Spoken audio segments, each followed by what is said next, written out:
Aluminium తీసుకున్నాము, oxygen తీసుకున్నాము. Aluminium valency 3, oxygen valency 2.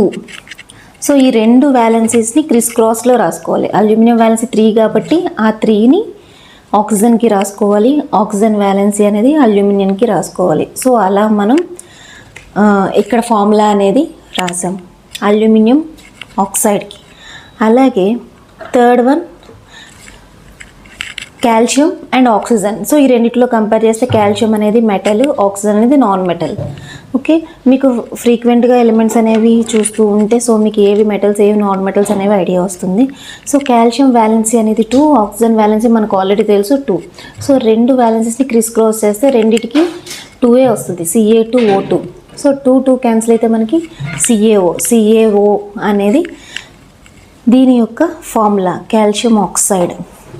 So ఇలా మనం ఈజీగా క్రిస్ క్రాస్ మెథడ్ని యూజ్ చేసి ఎనీ ఎలిమెంట్ ఏ తీసుకున్నా దేనికన్నా మనం ఫార్ములా అనేది రాయొచ్చు. ఓకే, ఫార్ములా రాయాలంటే మీకు మెయిన్ తెలియాల్సింది ఏది మెటల్ ఏది నాన్ మెటల్ అనేది ఐడియా ఉండాలి. అండ్ వ్యాలెన్సీ అనేది కూడా చాలా ఇంపార్టెంట్.